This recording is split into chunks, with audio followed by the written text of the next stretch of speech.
What's going on, everybody? Welcome to the show. Another Friday, another episode of Why Are We Bullish? Very excited to have everybody here this Friday. We've got a returning guest, a couple brand new guests, and I'm very excited to have them all. Of course, I hope you guys have been having a great week. It's been interesting seeing things kind of tap up against previous highs before the halving for the first time ever. So we'll see how things go. But nonetheless, we're here. This is live. Anything can happen. So I defer to my friend Bill here. Live. Okay. We'll do it live. Fuck it. Do it live. I'll write it and we'll do it live. And thing sucks.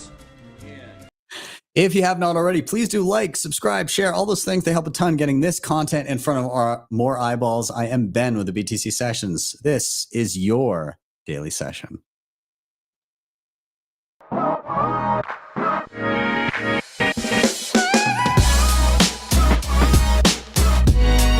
HODL the Bitcoin. Before we bring in our guests, let's take a look at where we are in the market right now. I'm pulling up timechaincalendar.com. Jesus, can't talk today. And simultaneously, I'm pulling up the live chat on the right-hand side of the screen. Everything you say in the live chat will be live for the viewers to see, for better or worse from here on in. Anyways, back to timechaincalendar.com. We're sitting at $68,416 per Bitcoin. A single US dollar will snag you 1,462 sats. In terms of on-chain fees, next block, you're looking at 20 sats per byte. And the mempool is purging anything south of around 5.5 sats per byte. And in terms of Bitcoin mined, 19.65 million of them. That's 93.57% of the total supply. If you're sorting through the tutorials on the channel, you're not quite there. You need a little bit of extra hand-holding. You can reach out to me on my website, btcsessions.ca, and book me for private one-on-one education sessions.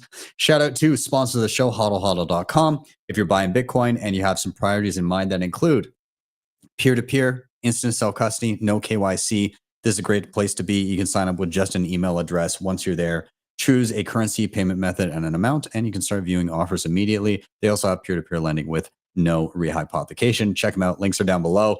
Now, when you do get your hands on some Bitcoin, you're going to want to secure it with some of the best hardware on the market. I love CoinKite, everything that they're doing. I've been playing a lot with the Cold Card Q lately, which that's one of the first pre-orders, and it's pretty badass, but they've got a ton of goodies over there. If you want to check them out, coinkite.com, you can use code BTC Sessions. It'll get you a nice discount at checkout.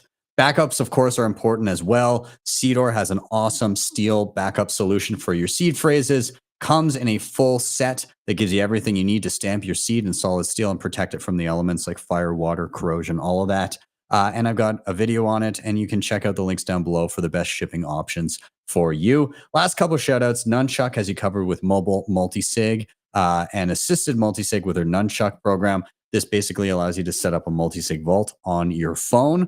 You can use things like the tap signer, cold card, and plenty of other hardware options. Once it's all set up, it has baked in inheritance planning so that your Bitcoin gets to your next of kin if anything should happen to you.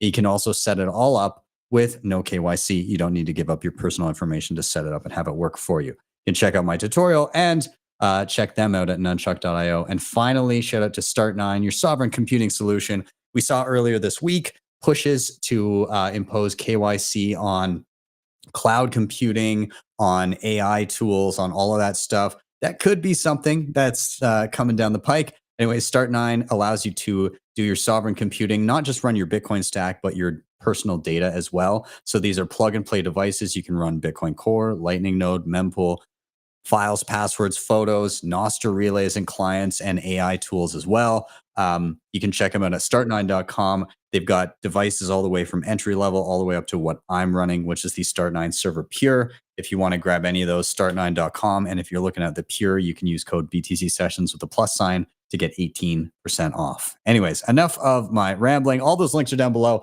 but let's get our guests in the room. I want to welcome to the stage Axel, aka Financial Physics. I want to welcome Eric V. Stacks, a returning guest, and of course, a fantastic educator, Keysa. Welcome all of you. Thank you for being a part of the show. I'm going to give myself a little swap around here, get ourselves all sorted. But let's go down the line and let's do a quick set of intros. Who are you? What do you do? And I'll toss it to Eric, our returning guest first. Dude, can you give yourself a little intro? Yeah, so I'm Eric V. Stacks. I'm a career cannabis farmer in Northern California. I have been a cannabis farmer for the last 15 years, and I've been a Bitcoiner for the last 5-6 years or so. Awesome. Yeah. I love it, man. And I thoroughly enjoyed last time you were on. Not too long ago either. That was like a couple of months back, maybe? Yeah, 2 months ago at the most, month and a half maybe. Yeah, geez. I think you're the quickest returning guest I've had in quite some time. So, but thanks for having me. Yeah, I'm happy to have you back. So we'll bump it down to Axel. Dude, thank you for being here. You've been dropping some interesting stuff on X that I've come across lately. But give yourself a little intro. Let people know who you are, what you do. I'm Axel. I'm a professional. I'm a business owner, and I do a bunch of different things. So I, currently own a trucking company and a generator company. So for electricity, and then I do videos kind of randomly when I get an opportunity. And as far as in the Bitcoin world, I heard about it in early 2010 when somebody who didn't really know how to explain to me said, yeah, Bitcoin is like the Hollywood Stock Exchange, and I ignored it until about 2016 because that's what was explained to me. And then after finding that out, since then changed it and realized I really wish that I would have had it explained a bit better early on. I would have picked it up a bit faster. Yeah, that's fair. I mean, we do need solid education to help people along their way, but glad you made your way here, and I've been thoroughly enjoying some of the stuff that you've been dropping lately, and I'm sure we'll get into that in a little bit, but thanks for being here. Oh, you're welcome. It's my pleasure. Yeah, no worries. And I'll toss it finally down to Keysa. Thank you for being here. And I'll let you give yourself an intro as well. Let people know who you are, what you do. All right. Can you hear me then? Okay, good. So yeah, I'm Keysa. I'm speaking out of the void today since I couldn't figure out how to get my profile picture avatar thing up there. Yeah, I first touched Bitcoin. I didn't. Someone told me about it in 2012, and I really tried to figure it out. Couldn't at all. So I just thought, okay, it's too much. Left it till 2017 when someone close to me suggested I look at it, and pretty much been just diving like crazy down the rabbit hole. Every book I wrote a couple of years ago basically came out of an orange pilling letter I was starting, and the letter just went on and on and on and on. And I thought, okay, it's a book, and that's what since then I've just pretty much all day, every day, studying, learning, listening, and run a bunch of spaces. And yeah, now I work with Bitcoin trade. We'll get into that a little bit. So I'm really happy to be here. Thank you so much. Yeah, no worries. And I do thoroughly enjoy the spaces that you put on. They're great educational resources for newcomers coming into Bitcoin as well. So thank you for running those. Thank you. Yeah, no worries. And so with that, we're going to dive into the show. Anybody watching that is unfamiliar with the show, this is Why Are We Bullish? Simple premise. Each one of us has come with a reason for being bullish in and around Bitcoin, and that can take many different forms. It might be a news item. It might be a personal experience. It might be something a little bit more specific, like a video that we saw, an app we used, a device we tried. It can really be anything. And so the flow of the show is, number one, somebody's going to drop a reason for being bullish. That's their chance to rant and get whatever they have off their chest. Number two, we're all going to riff on that together. We're going to ask questions, give comments, go down whatever rabbit holes we feel like. And finally, number three, we're going to rotate to the next person until we've had we've all had a turn. So reason, riff, rotate, 3 R's, simple enough. So I'm gonna kick us off today, and drop my reason, and to kind of get us started. I think my reason around being bullish this week, and this comes in the context of having just returned from the conference in Madeira. So they had Bitcoin Atlantis there. Madeira, anybody unfamiliar, is an autonomous zone off the coast of Portugal in the Atlantic Ocean. And this all kind of came about because there's one guy named Andre in Madeira, and he became this one-man mission to kind of bring Bitcoin to Madeira and change this island that he calls home into a bit of a mecca for Bitcoiners, and build out kind of a local circular economy as well. And so my roundabout reason for being bullish is a lot more Bitcoiners are starting to put a focus on building locally and building communities where we can kind of rely on each other, and in a cohesive way, quasi opt out of the existing system, obviously, or maybe kind of, I guess, exist in parallel with it. And so what I saw in Madeira was, I got on the ground. First of all, a ton of Bitcoiners coming into town, which is great. But the more interesting thing to me is the fact that this one guy was not only able to attract everybody here to have this event, but he's been putting in the work along with others on the ground to get local merchants to get interested in Bitcoin as well. And the reason I could tell that is because, I mean, personal experience, but also there's a tool called btcmap.org. And it gives you a lay of the land of any local merchants that are currently accepting Bitcoin and using it. And when you're in Funchal, kind of the main city there, you open up that map, and it just populates with all these little shops and all these different merchants and people offering services on a local level that are all accepting Bitcoin. And this is kind of the work of this one guy that took on this task of making these changes. And it echoes back to similar efforts that I'm trying to do here in Calgary, my home city. And so we've got something called the Saturday Sat Market, which we're championing. And so here in Calgary, we're trying to do effectively, again, a local circular economy. And we started with the local Bitcoiners. We went to the local Bitcoin meetup. We said, hey, we all obviously see value in Bitcoin as a way to kind of store the fruits of our labor without it being debased by anybody. But if that's the case, wouldn't you, rather than having to go through trusted third parties to purchase it all the time, wouldn't you rather have a mechanism through which you could just earn it for something that you're already good at? We all have skills. We all have jobs. We all have perhaps businesses and goods and services that we offer. Why would we not then also accept something that we consider to be better than dollars, especially our useless Canadian moose shekel that we have up here?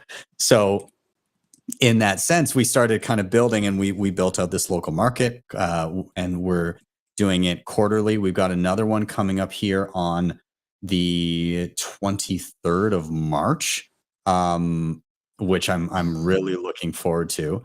And so, yeah, we've basically built this out, and I see a lot more people pushing for things like this. I see a lot more people saying, let's build ground up and try to, in my opinion, make it so we are resistant to top-down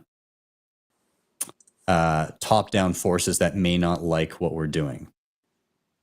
And I think that's kind of the only way that you can truly become, I don't want to say it as far as ungovernable, because people can always be made examples of, but it's really difficult to stamp out literally everything when you just have a large group of people that know each other and are willing to freely interact together and exchange goods and services in a money other than the one that the government can control and print at will. And so, yeah, I'm very excited for what I saw in Madeira. I'm very excited for what, you know, myself and others are trying to champion here at home. And I'm going to for the first time, I'm going to El Salvador to go see what's going on there. And I'm not so much interested in the top down, you know, stamp of approval from the government, although that's nice and it helps things and makes things easier. I'm more interested in the bottom up approach of what prompted all this, which was like a small town and an initiative that kind of birthed it all. And I think Bitcoin is inherently bottom up. It did not ask permission when it started. And so I don't think that we should defer to asking permission for it to continue to exist. So before I kind of open it up for everybody to comment, what I will freely shill is if you're in Calgary and you want to come out to the next market, it is happening March 23rd. And we're having a Saturday market. And if you want to be a merchant, then you can go ahead and reach out to Dave at bitcoinbrains.com. He's here in Calgary as well. And yeah, sign up to be a merchant. It's free. If you want to come, it's free. Just show up. We're literally just trying to build an awesome community of Bitcoiners that we can lean on and create good relationships with. So if you're in Calgary, if you're in Alberta, if you're in a neighboring province, hell, if you're halfway around the world, but you want to make the trip, please come. It's going to be an absolute blast. And yeah, I can't wait to chat with you. So yeah, Dave at bitcoinbrains.com. Anyways, guys, please do share this as well and we'll help build it out. But so I'm going to open it up to you guys. I'm excited about this ground up movement. And I do think that this ground up kind of peer-to-peer way of utilizing Bitcoin is the only way that if that exists, it's the only way that can truly be resistant to that top-down pressure. And maybe if we have that, we might not even get as much of that top-down pressure. So I'm curious your thoughts, your comments, whatever, wherever we want to go with it. So whoever wants to dive in, feel free. I guess I've been very much following the development of all of these communities, or know all of them at this point. But starting with Bitcoin Beach, and then the next one I became really aware, and I remember just reposting everything he posted because I was so happy it was happening somewhere else. Since then, in the last couple of years, it's like been this,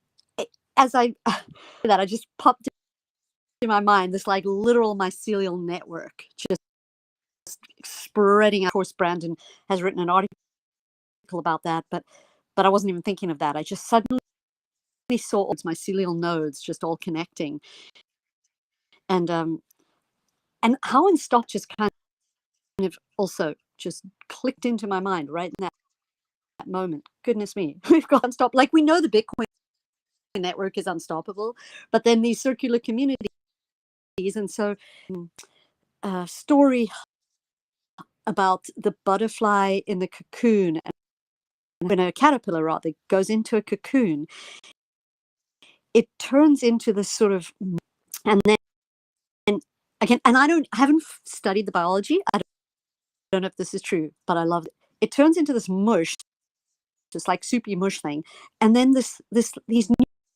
new cells start popping, just generating or whatever, and by that mush, and then more of them still keep popping up, and then slowly they start like, and more, and then of course ultimately they become the butterfly that emerges. That vision of these communities, like being those, they're called the, I forget, there's a kind of special cell.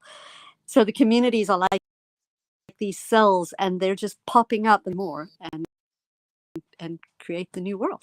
So I just wanted to share that while you thought that's really cool.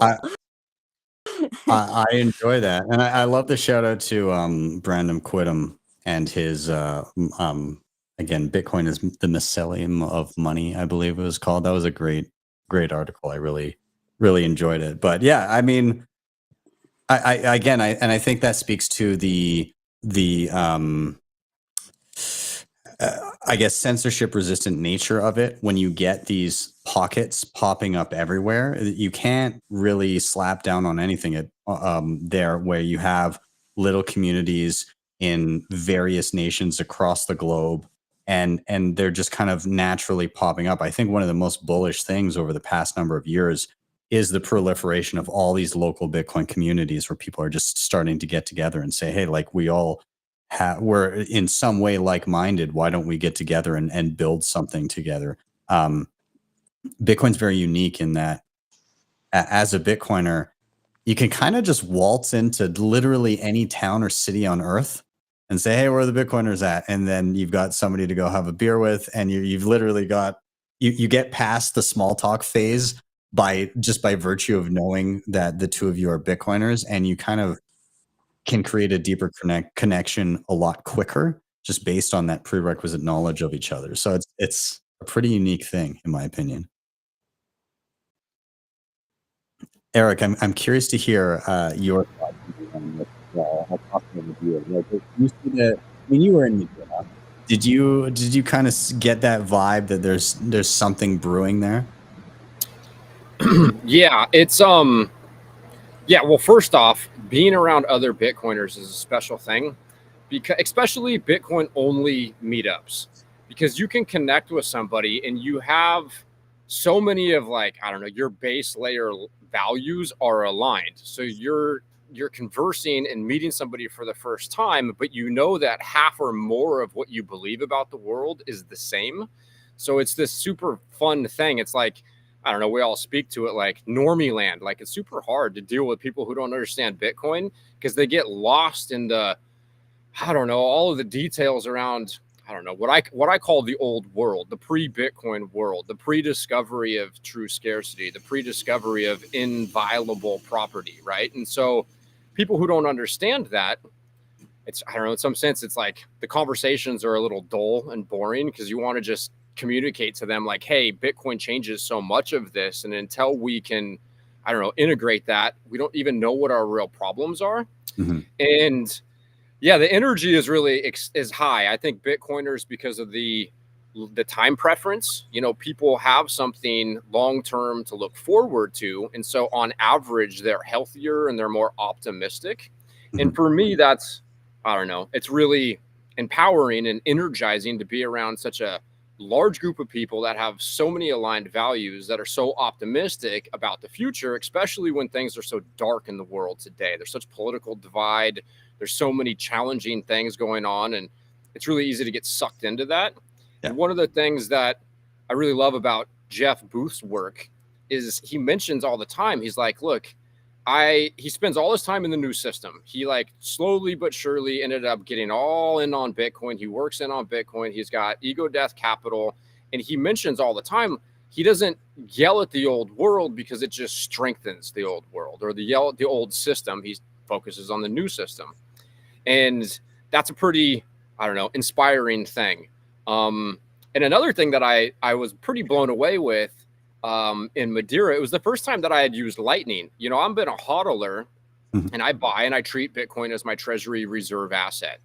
And dude, it was mind blowing. You know, I asked you, hey, what wallet do I use? You're like, hey, you know, use Phoenix. You gave me a few options. I download the Phoenix wallet. I send a couple $100 from Strike. I open a channel, and the payments happen faster than they do with my credit card. I got an American Express, and I'm paying for my hotel, and I'm paying for my rental car. And it's like, it's glitchy. They're having trouble with, you know, accepting the payment. They're like, oh, it's not working. I'm like, I assure you, there's fucking money in this account.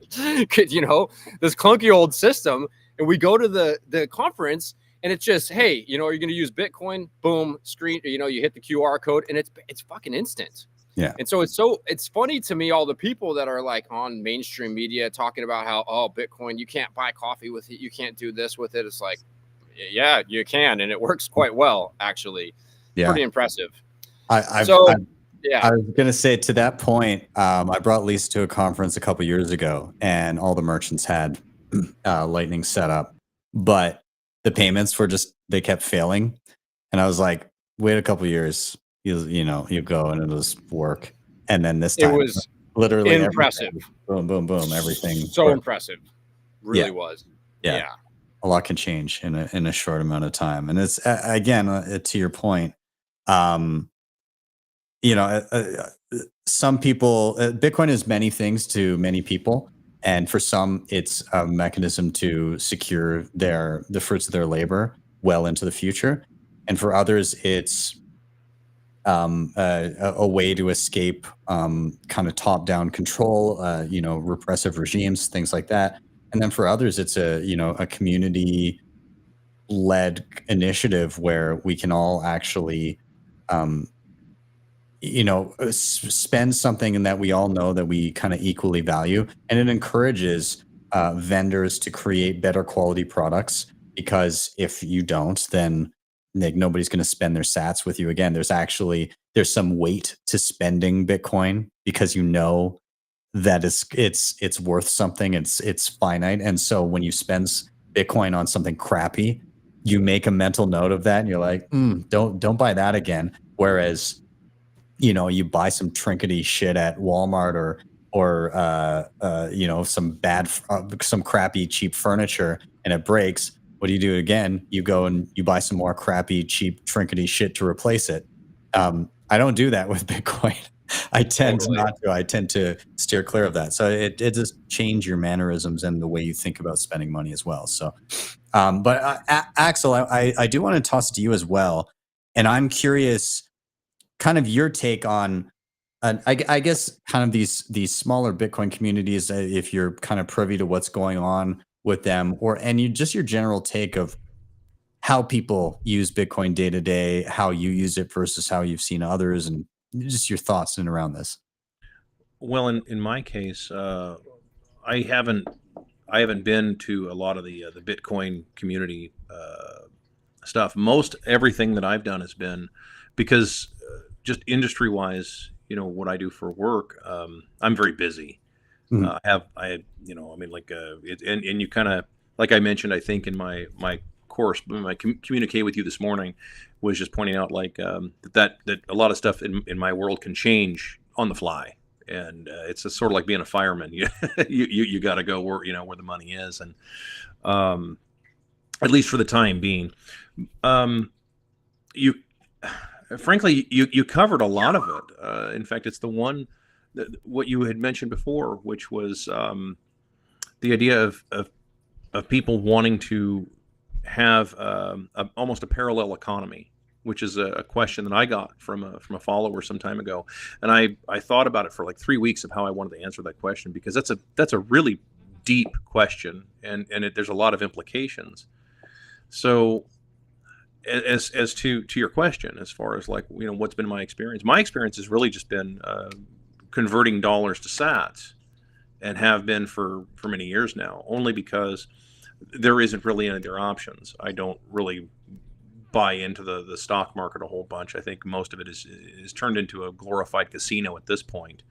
None of the fundamentals make any sense, and the technical traders out there and the program traders, you're not going to beat Goldman Sachs. I mean, you're just not. They've got they've got it down to, you know, tenths of a millisecond, you know, scalping the markets. It's like you're not gonna beat those guys. It's just, you're gonna beat the house. So mine is somewhat limited, at least in that scope. Though my bullish reason, if you're wanting to know what that was, it's just, well, let's hold on that for a second. Okay. I know you dropped it too early, but yeah. So I mean, you're basically saying that your experience thus far is again, it's a mechanism for you to save the fruits of your labor well into the future. Is that?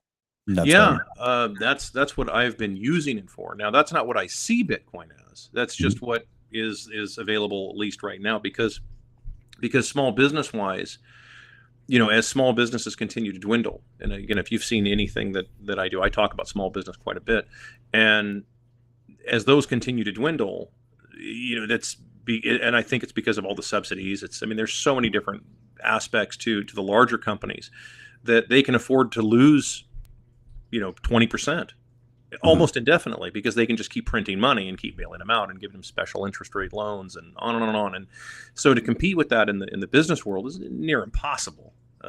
for small businesses. So, I think that more small businesses would be switching over by default to things like Bitcoin very quickly if there were more and more and more of them. Yeah. Yeah. So It's one of the things that might give small businesses an edge. I mean, we're kind of seeing and I won't say that it's a small business at this point by any means, but we're kind of seeing it play out with MicroStrategy right now, where, you know, Michael Saylor had a business that was a decent size, but number one, that was actually driving a profit.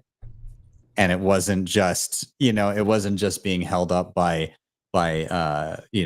continuous like VC raises and things like that, where there's no actual product and there's no actual income. And he was able to leverage that and then put his treasury asset, as his treasury asset becomes Bitcoin.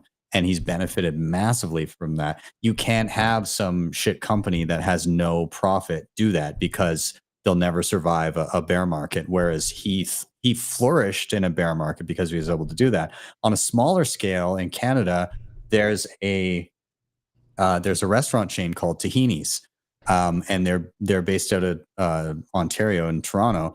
And so they started using Bitcoin as their treasury asset, and the growth of their business, in part, I think, due to that, because they started doing it back in, I want to say 2020. But yeah, they started using Bitcoin as their treasury asset, and like the success of that brand has been incredible. It's expanded so much in a few short years, and obviously because they do a good job with the business as well. But they wouldn't be able to have that type of a treasury if they weren't profitable. And so I think small businesses, if they're doing a good job, and if they're, one, providing value to others, two, spending less than they earn, and three, saving in a money that can't be debased, it's a winning guide of set of guiding principles, not just for individuals but for businesses as well. So I don't know, seems to be working pretty well. yeah, absolutely. Yeah. I think it might. Oh, go ahead. No, go ahead. Oh, the only thing I would add is just to say, I think that where we'd really see something is when those same small businesses don't have to convert back from Bitcoin to dollars to deal with suppliers. And Yes. in other words, so that vertical integration aspect that's kind of missing for most small businesses. Whether they own their property or their building or their business that sits inside the building, if they're constantly having to convert back to dollars to pay rents and what have you, it's like once that's overcome, then I think that we're going to see some serious shit. Yeah. And I'm glad you brought that up, because I guess it brings everything back to that kind of bottom up aspect. And the reason I say that is the whole reasoning for me doing kind of a local market here is quasi selfishly. I've been living on a Bitcoin standard since 2020, and I'm using some services to kind of jump through hoops to make that possible. But if I can go locally and know my ranchers and farmers nearby and get my beef and my eggs and my, know the baker down the street and know my barber and all this stuff, and be able to pay my plumber with Bitcoin, all of which are now at our local market, that prevents me from having to convert back to dollars ever. I just can sit in Bitcoin, and I don't even have to use those mechanisms to jump through hoops to make it possible. It's just, I've got a community and we're on the same monetary standard, and it grows from there. So that's why I hope to see more of it. I think it's an exciting time to be a Bitcoiner if you can meet your local Bitcoiners and build something like this. So, but I do want to kind of put a bow on my topic, because I want to kind of get things rolling here. I'll just finish it out by saying, if you're interested in doing something like this, then just start. Go to your local meetup, start talking to Bitcoiners, start talking to people that are already interested in Bitcoin, that already have skills and businesses, and focus on them first, and then build out from there. And yeah, if you're in Calgary, come to the SAT market. But anyways, we're going to rotate out. I think Keysa, I'm probably going to go to you first, if that's cool with you. And I'm going to. You are still there, right? I'm staring into the void. Yep. I want to make sure. Okay. I'm here. Perfect. Perfect. Yeah. No worries. No worries. So yeah, I'll toss it to you. I'm going to queue you up with the same question everybody's going to get. But why are you bullish? So bullish. Actually, some of the things you actually discussed key into it, but what I was thinking about, before the show, why, of course, there's so many apps or services or different projects that I'm really including the Bitcoin trading cards as this epic Trojan horse for education, but sort of beyond all of that, or like foundational to all of that, really, is developers and the educators around the world that are growing exponentially every day, that are like as obsessed and passionate about Bitcoin as we are, and that are working day out, often without any pay of any kind for their Bitcoin work for years. And I just like that, for me, is the gold here, that this is global, accessible to anybody to work on, and that they're like, and knowing that they're out there, especially the developers, right? Because I'm an educator, so I know what educators can do. But the developers, because that's work I can't do, I just know that they're more private and then more scale. Of course, we have sort of issues right now with some ideas about what I can look like, but I sort of have this trust in the sense that there are probably going to come forth these ideas and these tools, and code is just never been written before, and that's going to solve a lot of the problems that we can go to all if we want to get worried about. And I just, occasionally I go down, brought back out by that reminder that this is all happening, and it's, like I said before, unstoppable, and that there are options too, and just that's one of the wonders of the internet, is that this information, anybody who has an internet connection, and that people are making use of the information and they're teaching and it's just, to me, so exciting. And then as well as a circle of educators, every day on Twitter you just see somebody new show up who's like going to their whole community, or they're creating their own materials, their own website, and just, yeah, I think that's the thing that gives me the most hope. It's like people realize that this important work of their lives, and it's almost like, well, at least for me, it's almost like we're always at choice, but it's at the same time, it's like I'm being led and pulled forth in this incredible brain and heart connection that I experience, and with anybody that I connect with in the Bitcoin space. Just the most incredible, intelligent, and caring people. Although it's not always obvious that the outside people, but ultimately, people care, and that's what we're just doing this thing, and it's huge, and it's organic, and it's grassroots, bottom art. Of course, that's just the most epic. Yeah. I mean, I agree with you. I think people are willing to. I mean, people are chomping at the bit to be involved in any way, shape, or form that they can. People, I think, when they begin to understand what Bitcoin is and what it could change in the world, and they see some of the underlying problems as leading back to the monetary system, and they realize, there's the meme, Bitcoin fixes this, but in a way, you can kind of, to a degree, reason it does fix a lot of things. It doesn't fix everything, but it fixes enough where people want to just dump all of their time and their effort, and there's a real brain drain from other industries coming into Bitcoin and the Bitcoin space. And you pair that with people that are dead set on educating others about it and creating resources and everything for others to utilize to level up, and building tools. It's pretty exciting seeing how much that can compound over time, right? Totally. And to what you said there, it's like the fun of everything else. You know, I've been an activist in different phases and stages of my life, and finally I realized that without fixing the money, the world is actually not going to fix the problems that people are spending mountains of time and pain and suffering to try and fix, and it doesn't get fixed. And that's because in the end it's still tied back into this fake fiat debt system corruption. And I can go on and on. So yeah, it's like it really is foundational, healing everything else.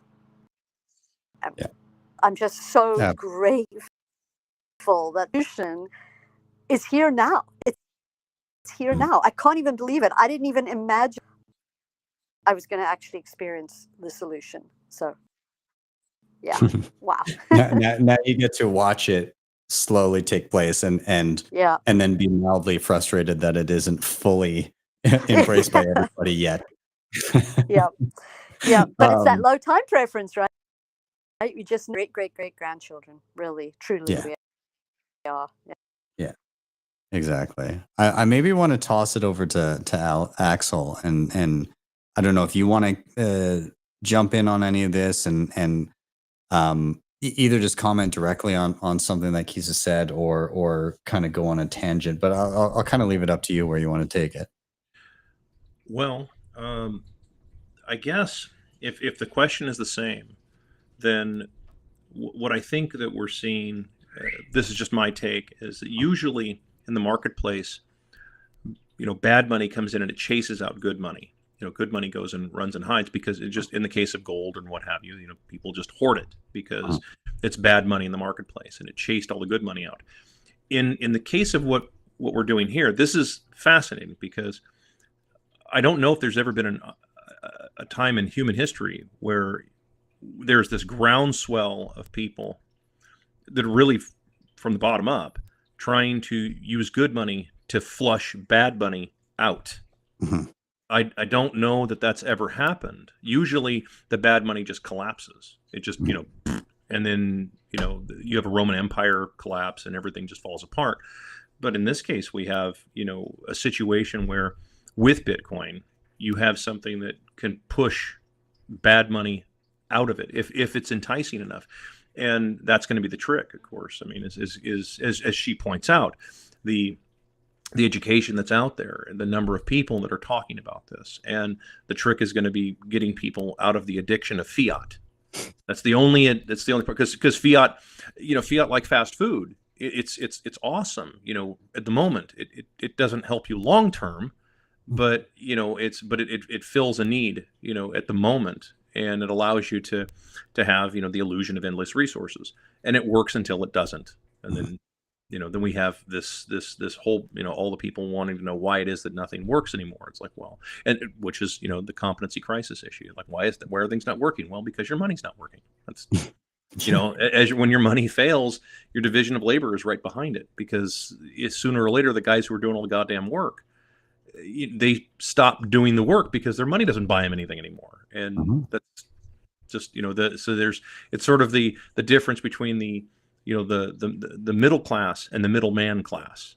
Big difference. There's a lot of people that are middlemen, but they're not the actual middle class that we would think of in the classical sense. The people that kind of work their way up from the bottom, and that they're being paid for their knowledge now. That's your middle class, because they're, so I'm a little all over the place on that, but I mean, it is all connected to it, because at least that's what I'm seeing, is a number of people that are finally starting to question all of this inflation, and they're looking, a lot more people now are starting to look for a solution. And this is where they're inevitably going to, the market's going to go to the hardest money. Yeah. That's I mean, no one. again, you're seeing two very passionate responses when you look at, we'll call them, existing Bitcoiners. But if you look on the people that haven't come to Bitcoin yet, the people that are most disenfranchised by the existing fiat system, they're having an equally like emotional response to it. You see the videos of the nurses in their cars crying because they're like, I went to school for this. I thought this was a good career. I'm living in my car. Or it's near ubiquitous now. There's so many of them. There's so many of those videos. You can just scroll and scroll and scroll, and there's thousands and thousands of them. You're right. Yeah, and it makes sense that somebody like that, when they finally clue into like the underlying problem, and then they're presented with, hey, this is a parallel system that actually fixes that problem, and you can, if you want, you can just kind of like step over here. It makes sense that would capture the imagination of millions or billions of people, and that when they get it, they want to put their all into fixing this, because they realize like if it fixes so many of the problems that they've encountered over their lives, like that visceral need to contribute to a solution that you see in the world. I think it runs pretty deep with a lot of people. Yeah, that's what I got nothing else to add to that. I think that's what we're slowly starting to see is more people starting to figure this out. And so, I mean, I see it from the working class side, because most of the businesses that I've run and been involved in are working class, and that those people are starting to see that they're being paid in dollars, and it's not, and they can't afford another 20% of inflation. Like, I mean, there's already people now that are on the edge, and they're already on the bubble. Just like you mentioned, the nurses, for example. And it's not just nurses. I mean, there's a lot of different skill sets, that are out there. They're all feeling this, and they're saying, okay, there's got to be a better way than this, because these guys are just crushing us. Yeah, we're getting a lot of dollars, but we're going backward faster than we've ever gone. Mm-hmm. Yeah. Yeah, it's disheartening if you can't see, and I think it also stems from just a misunderstanding of where to point the blame to. Like you get all these confusing messages around, well, these damn businesses are trying to take you for a ride, but then if you're running a business, like, well, but I'm getting screwed because everything's more expensive. So I know that I'm not trying to actively screw anybody. I'm just trying to keep up. And so like it starts to be easy to poke holes in the narratives that you're fed. But but again, people don't really understand. They don't question beyond the initial thing. This is expensive. This is the person that sold it to me. I'm going to blame that person. But if you think a little bit more deeply, that's where people start to go, wait, I don't know what I don't know. It's kind of the reaction. I don't know. Eric, do you want to jump in here anywhere? Like, what are you hearing that resonates with you?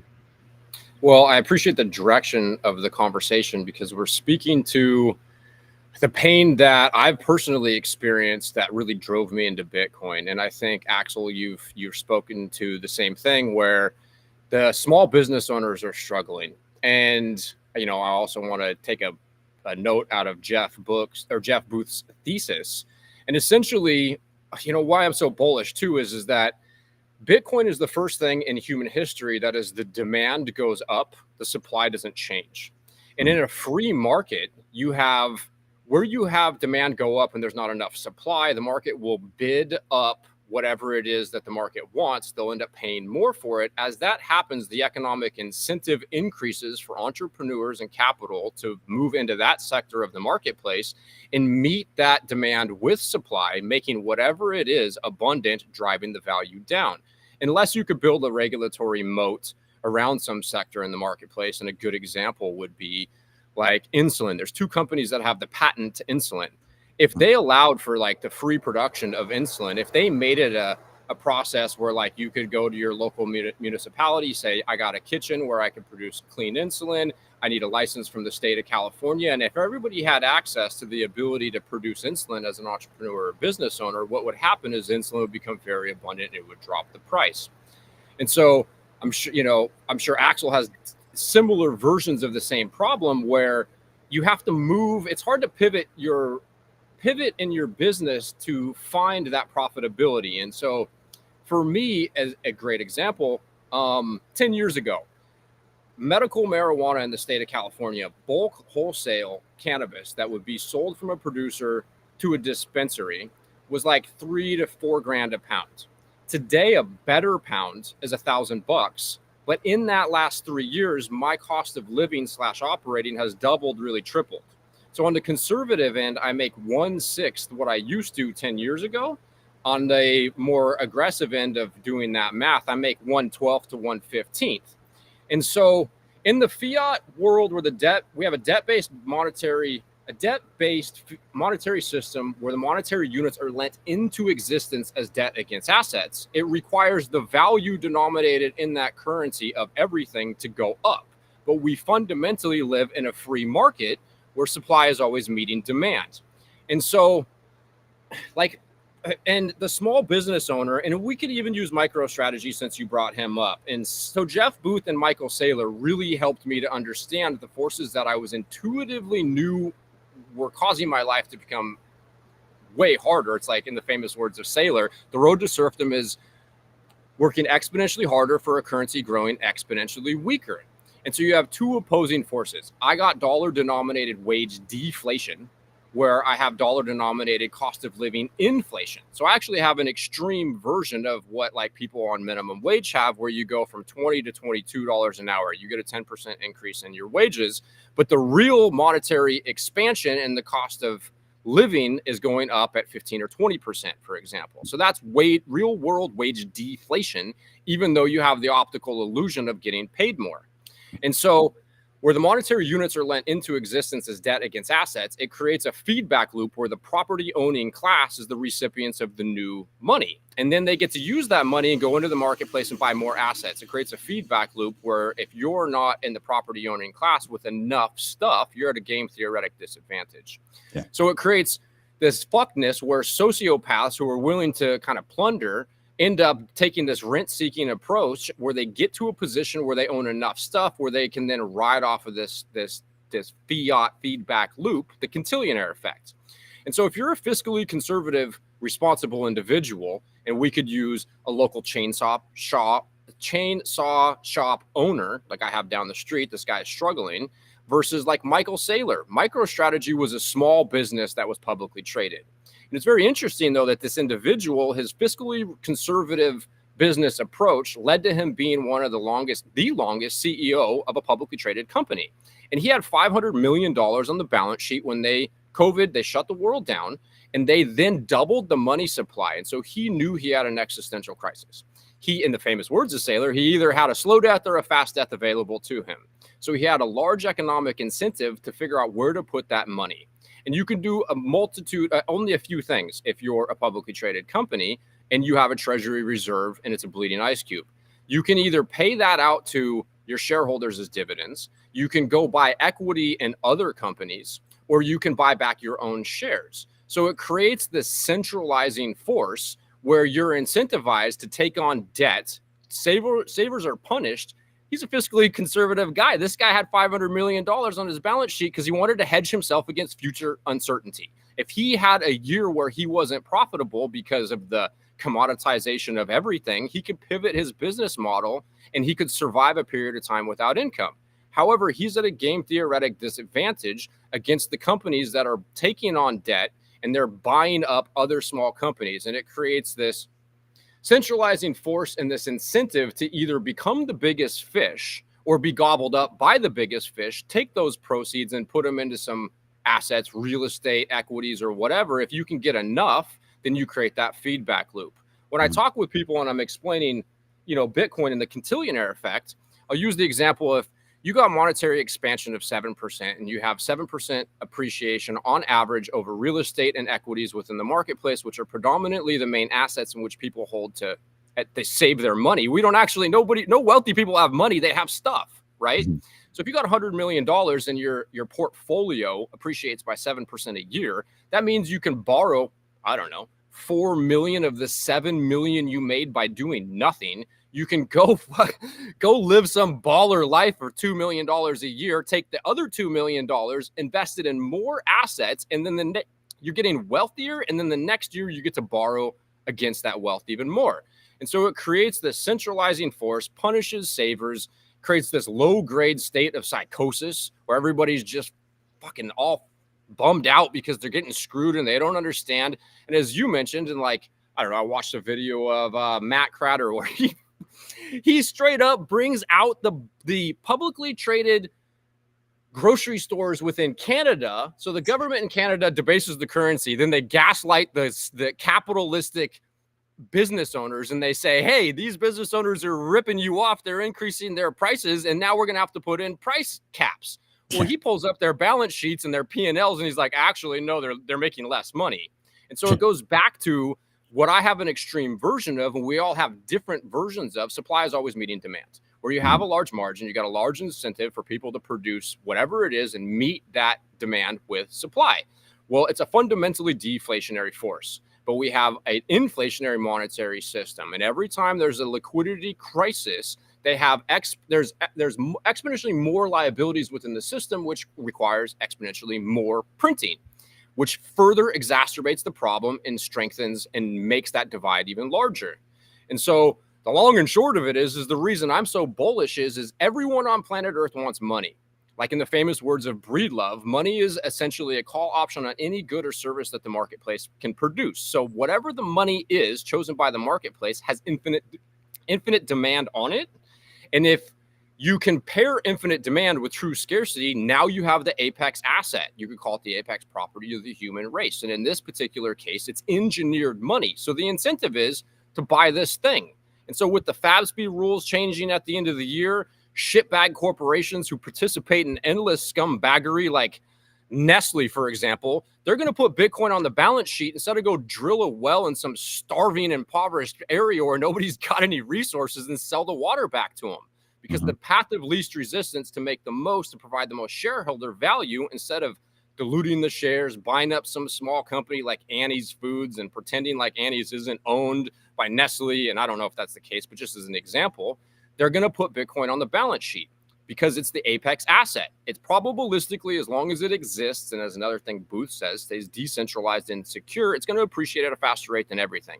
So it's the inversion in the incentive structure to buy Bitcoin with your surplus instead of dilute it by giving it to your shareholders in the form of dividends. And so it's going to slowly bring back solvency in an insolvent system where we have $400 trillion worth of insolvency in the world.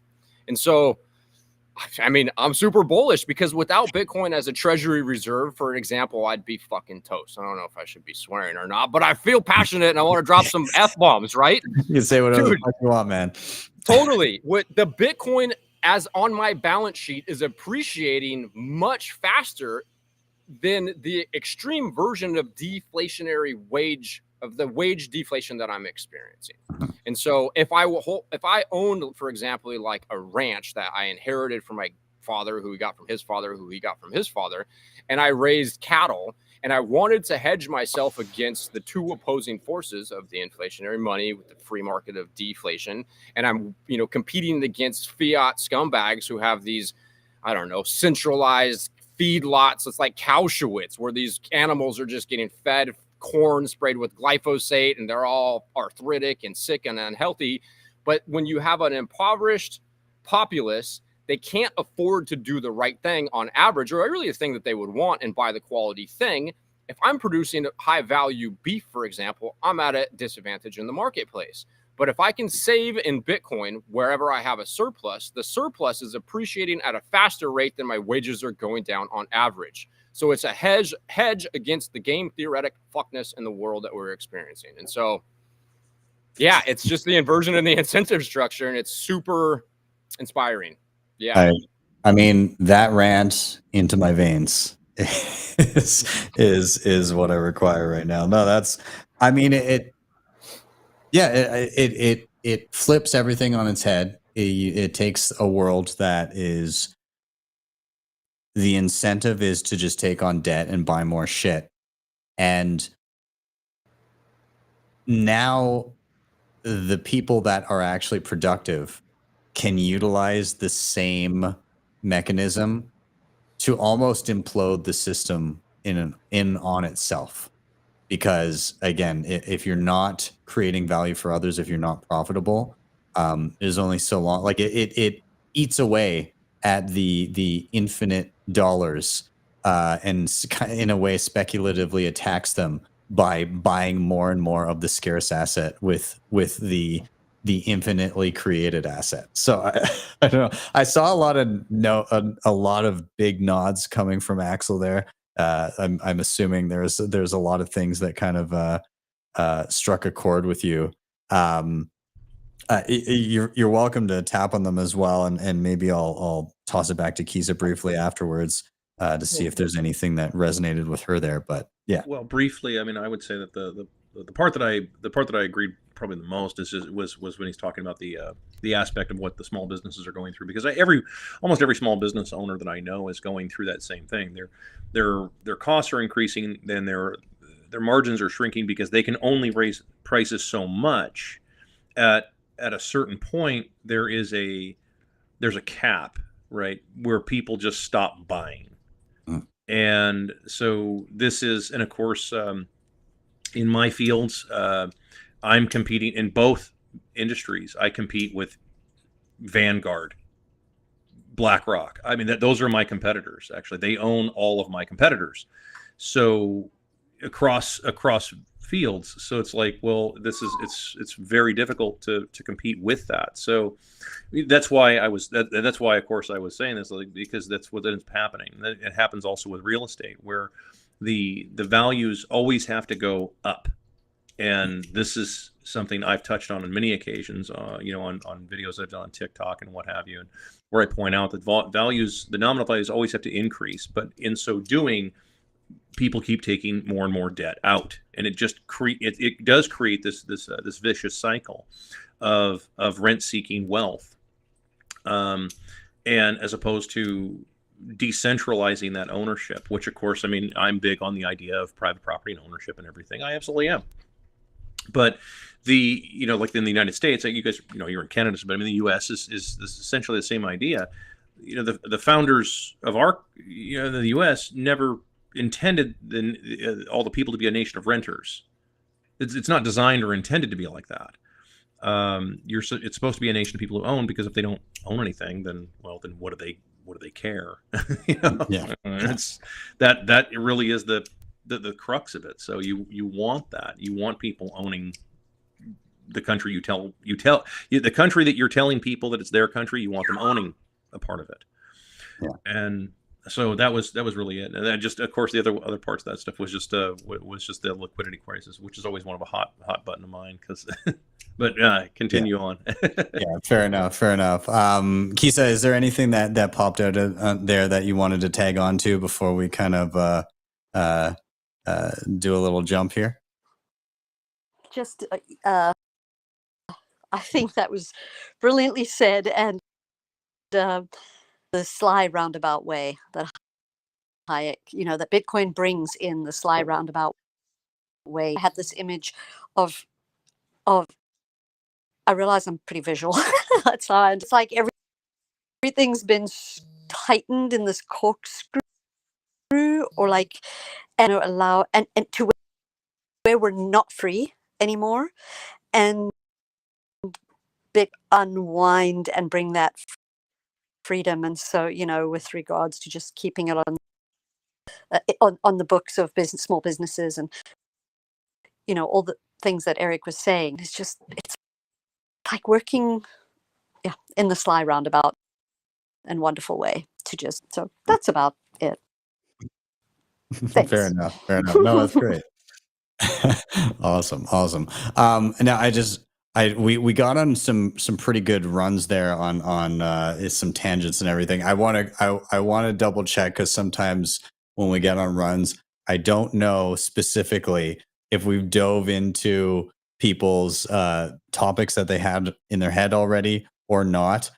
So like Eric, did we, it felt to me like we dove right into your reason for being bullish there. Is that, am I correct in that assertion? Yeah, it's the inversion in the incentive structure. You know, another great thing that Booth says, where you have abundance in money, you create scarcity in everything else.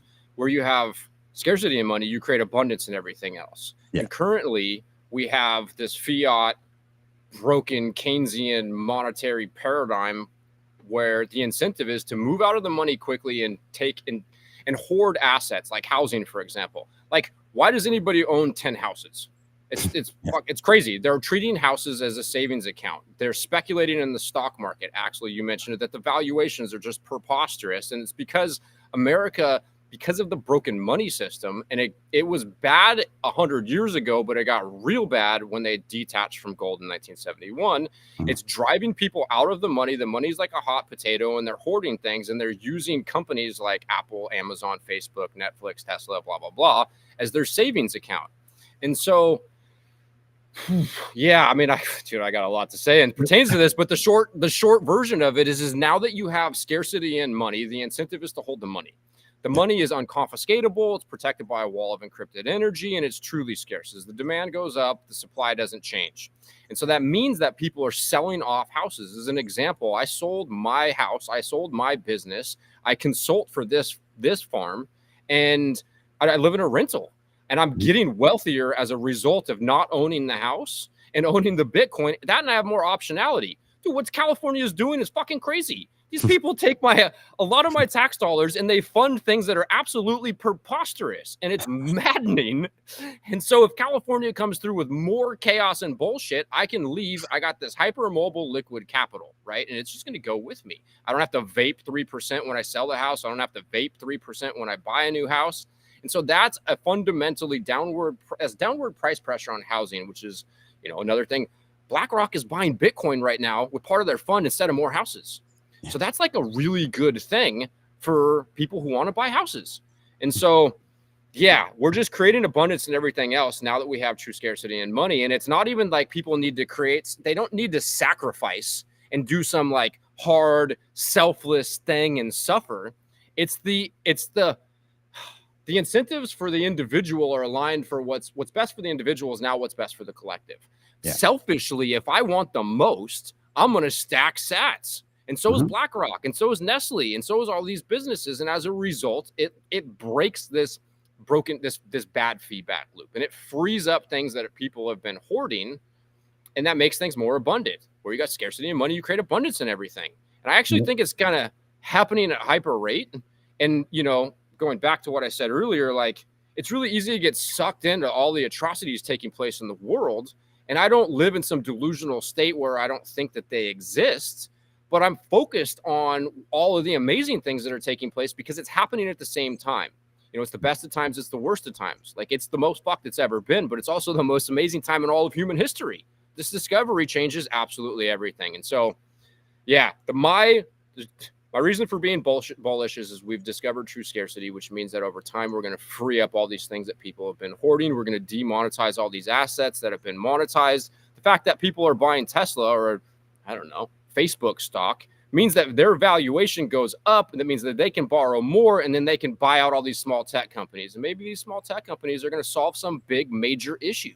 Maybe some surgeon is going to figure out how to, like, I don't know, solve major problems for the world, but they keep it's this centralizing force that gets disrupted, and that's just, I don't know, made me super bullish and excited, man, because it's a tough world out there, and you can hedge yourself against the, I don't know, the scumbaggery and the game theoretic fuckness with Bitcoin. And you don't have to make a sacrifice. You get paid to do it. You get paid more to do it.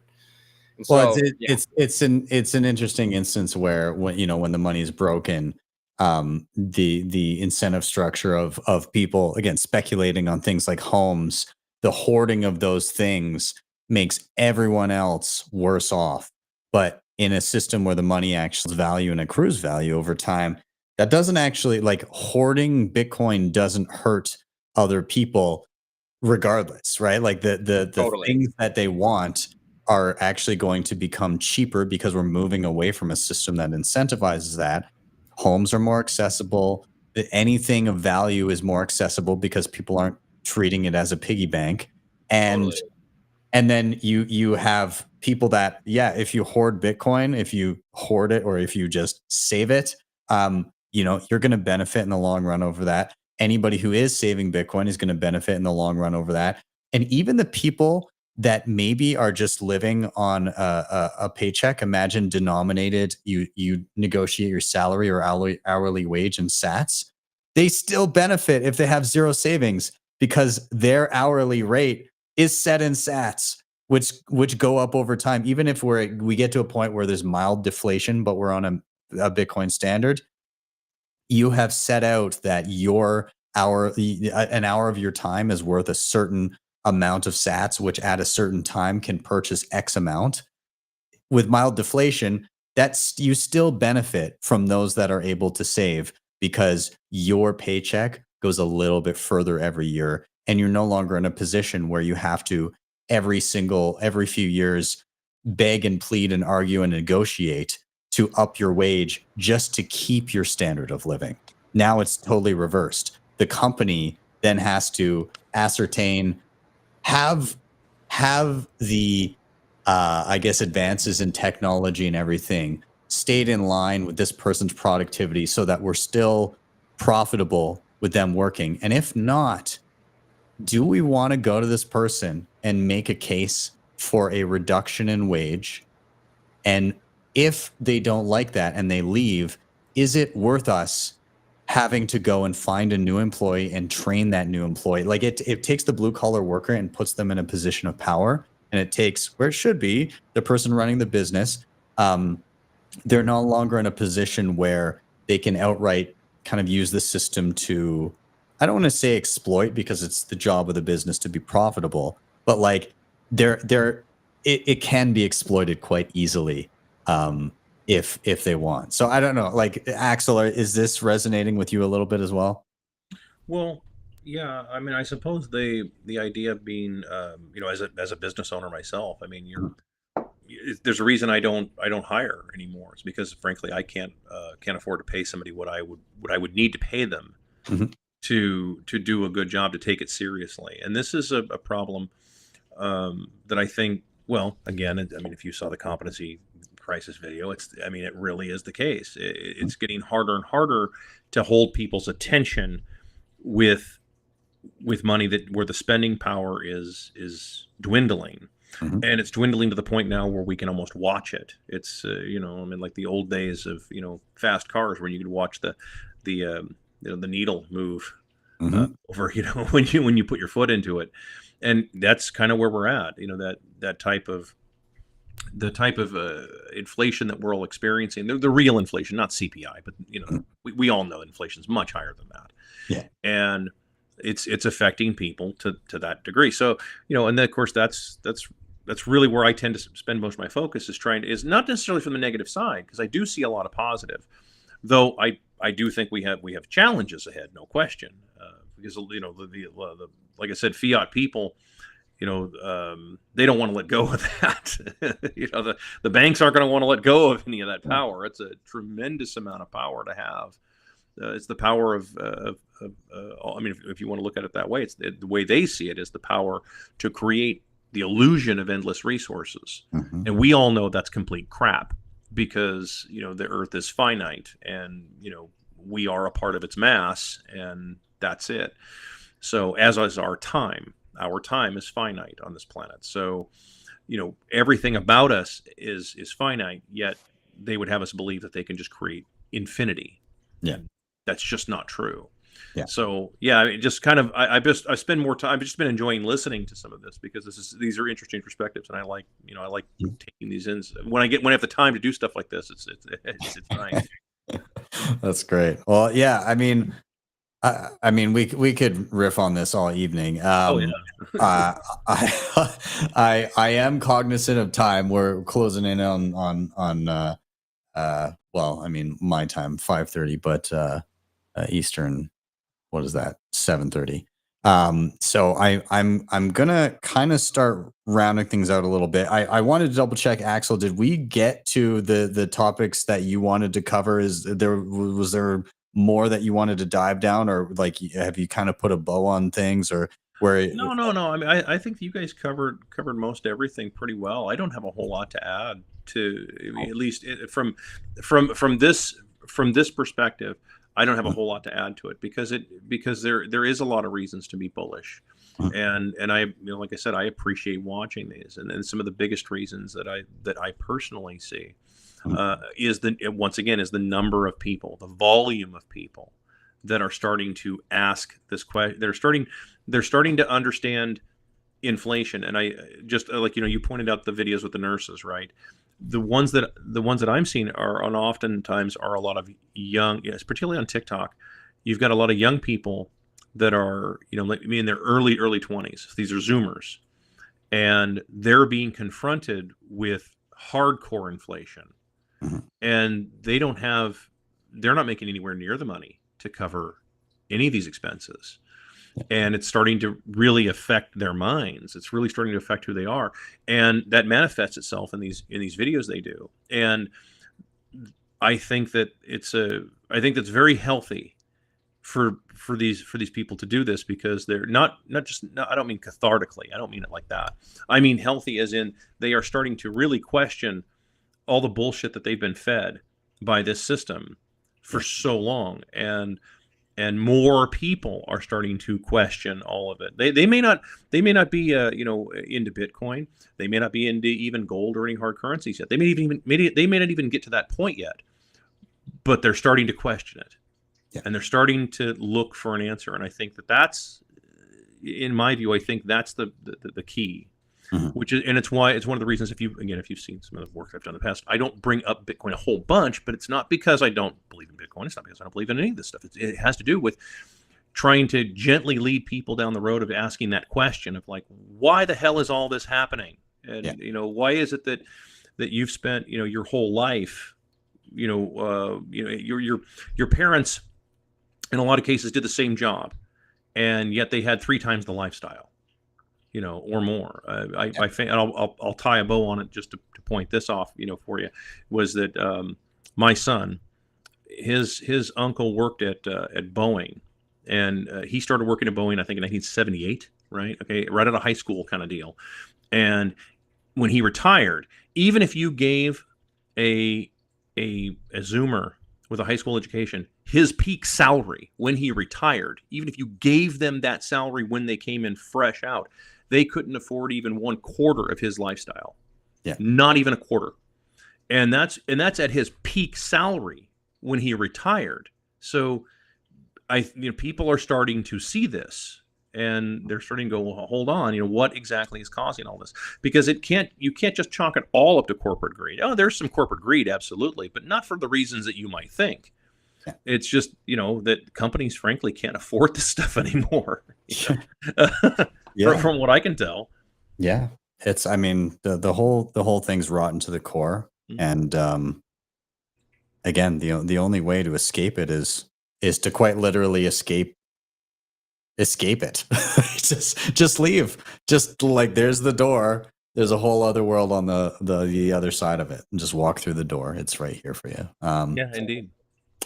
Well, everybody, I'm cognizant of time. I'm gonna start rounding things out a little bit here. At the very end, I typically like to just do a quick round of any final thought you want to throw out, but more importantly, if you have something that you'd like to point people towards, whether that be like Bitcoin specific or something tangential that could be helpful in somebody's learning journey, something you want to point them to, or even like a resource, an app, a book, whatever it may be.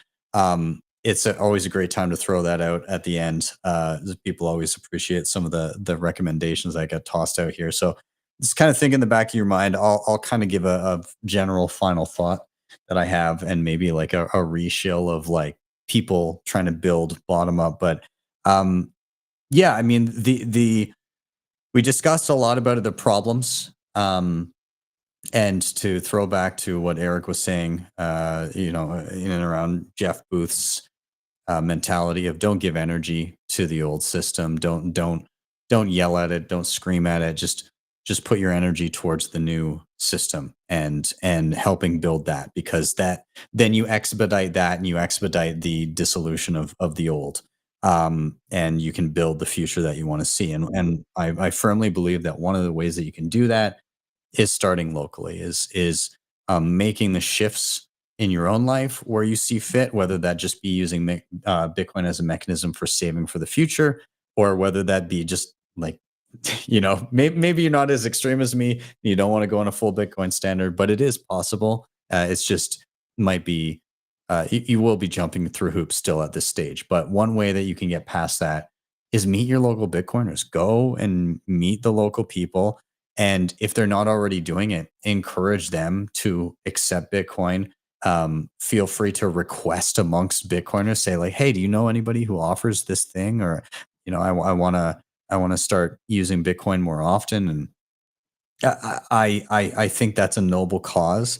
And when Bitcoiners get together, they can build some pretty special things. So meet your local Bitcoiners. It will be worth it. And help build the tight knit community that you want to see in the world. And I'll give a shout out to the SAT market here later on as we sign off. But build local, build your local community. Keysa, I'll go to you. Any final thought you may have, and recommendation if you want to point people towards a resource or something that you found valuable. Hey, yeah. I guess a final thought. It's on what a few moments ago.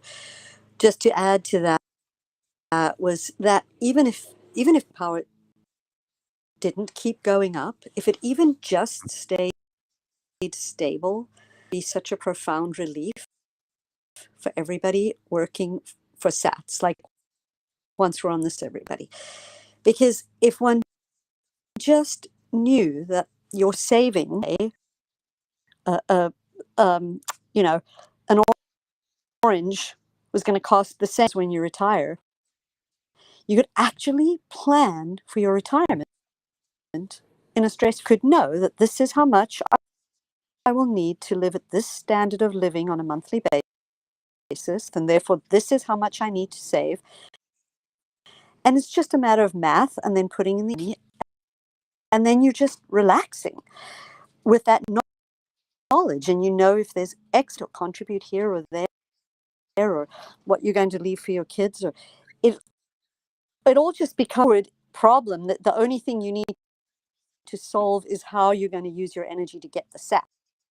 You need to solve the problem of how the SATs are going to buy, or how, like we have to today, how our giver us in the future, which is so absurd. And I think it's why all the monetization things like houses that should never have been monetized. Yeah, just feeling into that absolute relief of finally having money that I mean, we can increase in purchasing power, but even if it didn't, even if it was just stable, that in itself. So I guess that's my final thought. And then so this is where you want me to do a resource or something that I think is helpful to people. Yeah. Right? If you have something you'd like to, and I think I know what you're going to recommend, and I've got it queued up here just in case. But I'll let you take it here. Can I do two? And one will be really. They can both be really quick. Yeah, of course. Okay, one is my book, because I did have a really nice little picture logo thing imaging that was supposed to load. Yes, because it's free download for anybody, everywhere, anytime, 365. In Spanish, in Brazilian Portuguese, and in English at this point.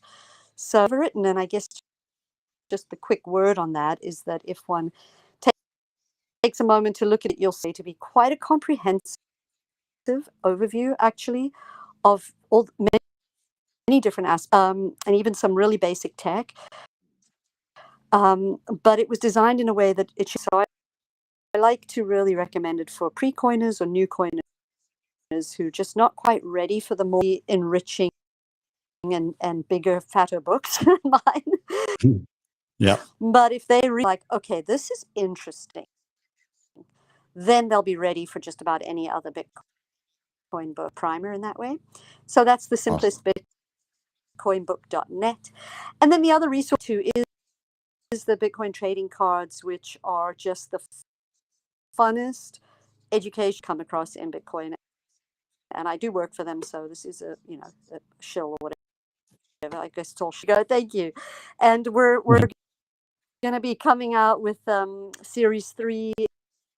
Then we're going to be coming out with another big education series towards the year, a cost series. And we have right now the Genesis packs, which we just scrolled right by there. But they you can collect the full set, although they do not have a shiny card in the packs, because you don't feel like, oh, maybe I've got a really rare card. You can just hand them out to friends and absolutely love them. There's great artwork on the front, and the back is really solid, like high signal information. So those are the 2 projects that I'm really excited about. I think this was fun. Awesome. I love it. And I will say that I grew up collecting Marvel cards. And so when these things came out, number one, I thought it was, it was, for me, it was like a fun collector thing that I could kind of pick up, and our money is intangible. So Bitcoiners like to have some sort of keepsake here and there. But also when for series 2, they put me on a card, and I was very nerdily excited about it. So I got it on my phone right now. So I was pretty excited about it. But yeah, it's a cool thing. I enjoy it. It's actually going to be a shortly after we end here. There'll be a live stream happening, so that'll be fun. Ooh, yeah, and it's something where kids and adults, like, it's a fun way to engage your kid, really, to me, this project. It's a fun way to engage your kids in Bitcoin education. In a sly roundabout, they're learning important stuff. They're just having fun, and it's really cool. Yeah, I agree. If you haven't tried them, go take a peek. They're pretty fun. Awesome. Well, I'll toss it over to Axel next. Again, any final thought you may have, and if you have a recommendation, Bitcoin or not, just anything that you think people might get value of, something that they should check out, feel free to toss that out there as well. Well, one of my favorite books was, years ago, was a book called The Sovereign Individual by James Dale Davidson or Lord William Rees-Mogg, and it's a great book. It's a little dated, with the VR stuff, but it's a fantastic book, and I do recommend it to anybody. That, and of course, The Decline and Fall of the Roman Empire. If you want to tear into it, but that's another great book that they'll tell you kind of where we are, and but because in Rome with their inflation rate, it's definitely, there's definitely some similarities that we can learn from. Yeah, absolutely. Yeah, no, it's A Sovereign Individual I thoroughly enjoyed. There's, for a book that was written in the mid 90s, I think they got a lot right. There's a lot of things that kind of came to fruition. Some of the things that they saw as just around the corner. It's pretty prescient for its time. Yeah, especially the part where people just begin to kind of ignore politicians altogether. It's just more of a clown show than anything else. It's like, that's kind of where we're at this point. Yeah, I don't think I've ever seen a group of people so disillusioned for their options going into an election in the U.S. It's definitely been interesting, to put it mildly. Yeah, fair enough. Well, that's awesome. Yes, if you haven't read The Sovereign Individual, people, I'd say it's a big one. Well, it's not too bad. It's 400 and some odd pages, but I found the intro to it, like the first couple of chapters, I really had to dive into it before I got on a bit of a roll and got through it. But you won't regret diving into it for sure. So worth checking out. And I'll throw it over to Eric here. And again, any final thought you feel like throwing out there, and a recommendation if you got one? Yeah, my final thought and my recommendation, I guess, would kind of be in tandem. I would suggest that people measure the value of the things that they want in Bitcoin. Bitcoin is a fixed unit. It's currently shredding because it's demonetizing the wealth in the world. But let's say you fast forward the clock 100 years from now, and all of the wealth has moved out of all of these assets and into Bitcoin. Let's say you have a quadrillion-dollar market cap. Because it's a fixed unit, you can actually measure the value of things accurately. Like what's happening with houses is houses are losing value like a car does, but we're measuring the value of the house in dollars, which is another variable you can't solve accurately for that math problem. You can't. It's an algebraic equation, and there's an optical illusion taking place.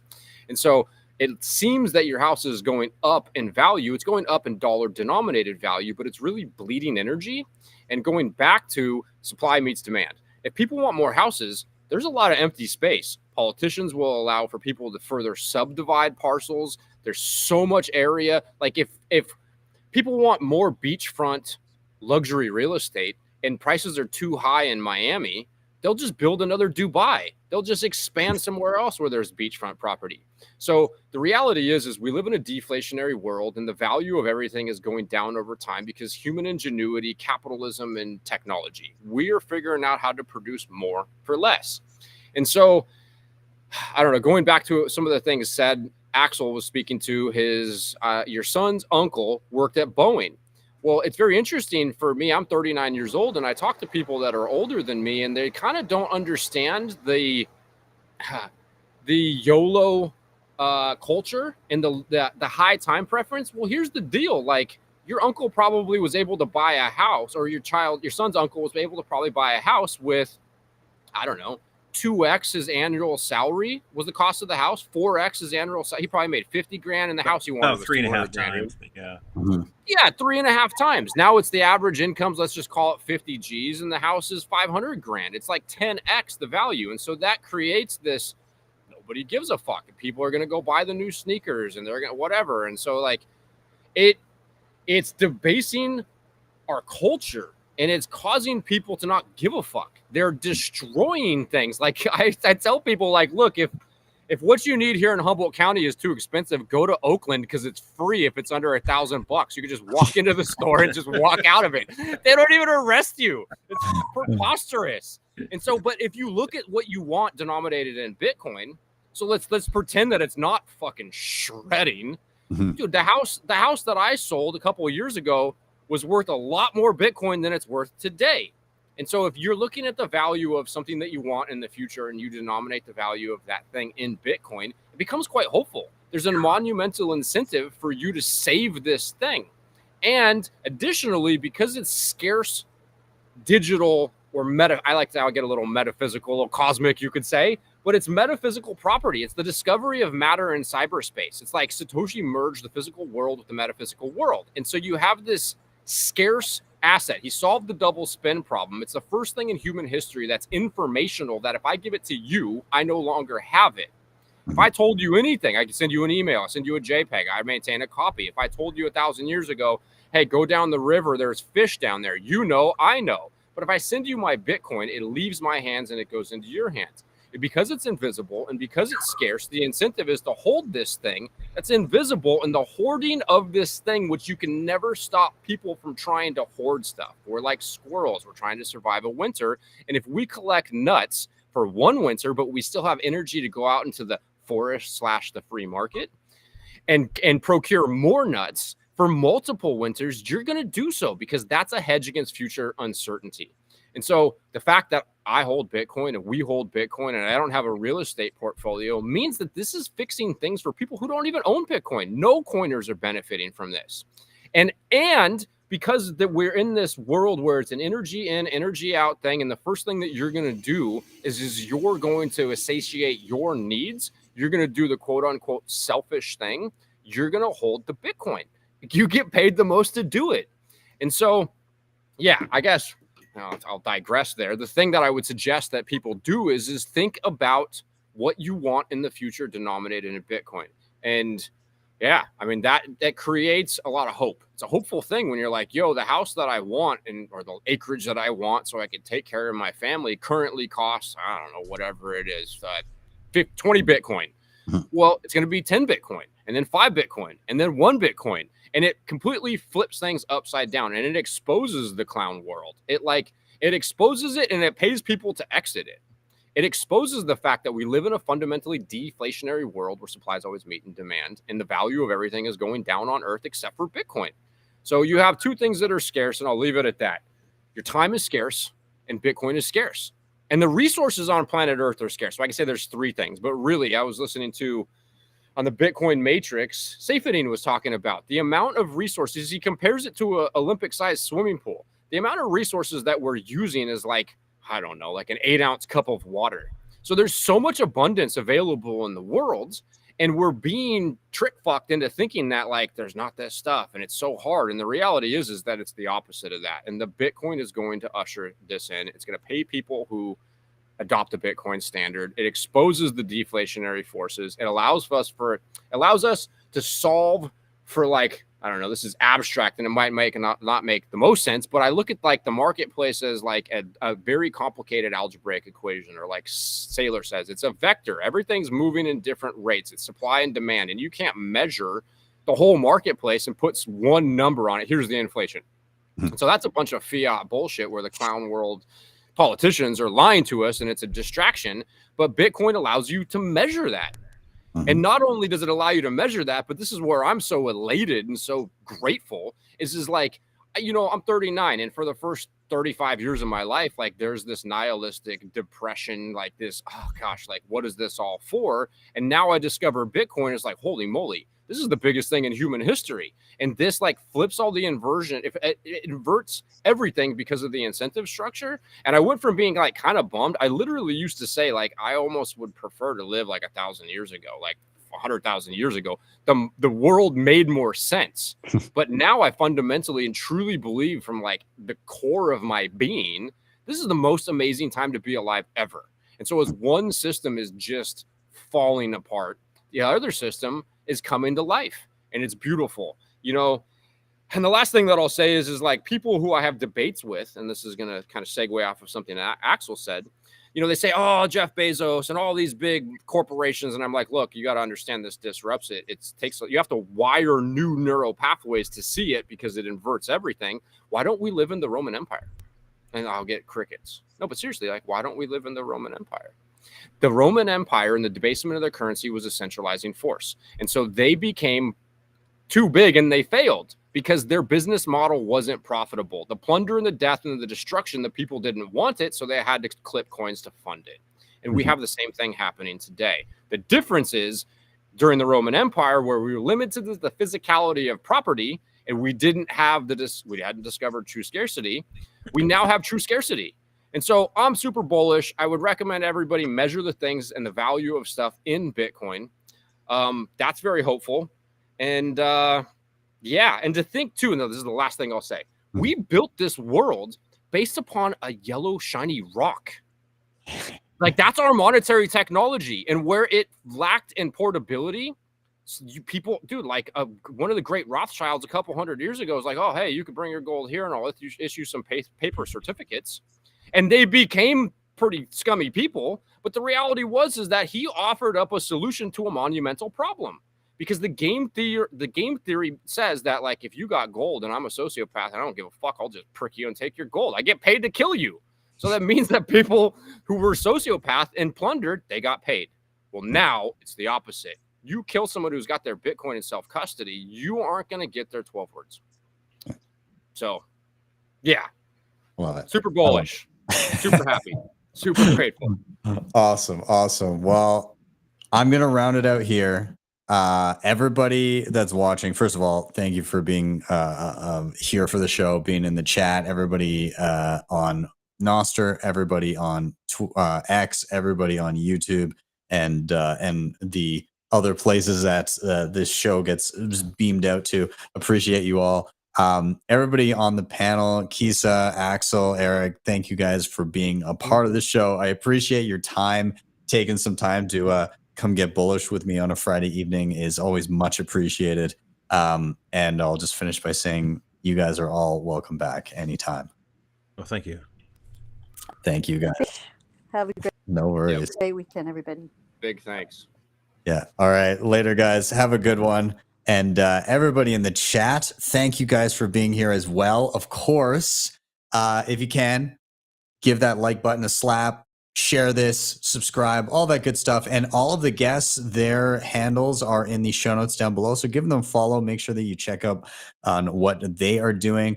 Check out Keysa's book. Yeah, give everybody a follow and make sure you're keeping up with all the latest and greatest that they've been pumping out. What I will also finish up by saying is number one, in and around the coming, I'm going to shill it again because it's something I believe in, but I really want to get lots of excitement in and around building local communities. And so here in Calgary, we're doing our second SAT market. We did one back in December. Well, this one is coming just around the corner. It is on March 23rd, Saturday, March 23rd, just a few days before my birthday. So I'm going to be celebrating, more or less celebrating my birthday on this one as well. But if you're in the Calgary area, if you're anywhere in Alberta, if you're anywhere in BC or Saskatchewan or wherever, and you want to make it in and be a part of the SAT market, either just by attending, that is free to do, but also by being a merchant. If you have a skill, if you have something that you create, if you have a business, if you have whatever it is, a service, please come be part of the SAT market and come meet all the incredible Bitcoiners that are going to be there as well. It's going to be a lot of fun. It was awesome last time. I want to grow it more. And this will be the last one before the big one that we're going to be doing in July. And you'll hear more about that at this one. So please do come be a part of it. How do you do that? Well, you can search on meetup.com, just search for the Saturday market and look in Calgary specifically. You can also go to bitcoinbrains.com/market. And that will give you all the information there, even though it's not quite. Oh, there we go.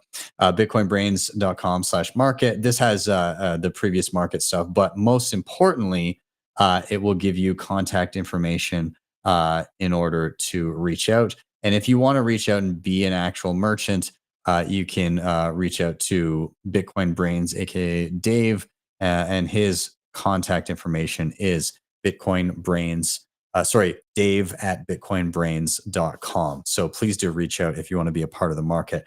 And then finally, to round out, I just got back from Madeira. It was a blast. I had an incredible time meeting all the people there. I'm going to be traveling around a lot in the coming weeks here. But next place I'm going to be is for the Bitcoin halving party in El Salvador.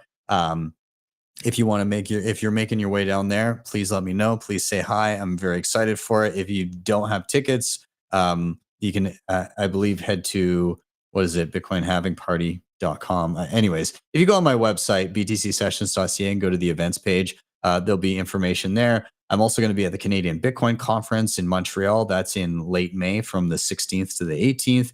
And then I'm going to be in Oslo for the Freedom Forum.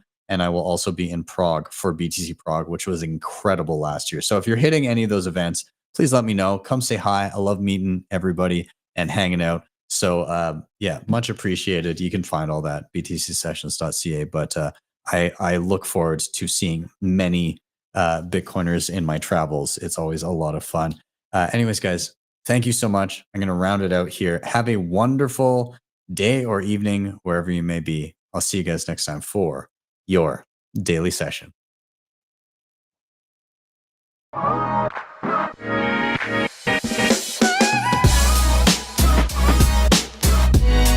HODL the Bitcoin.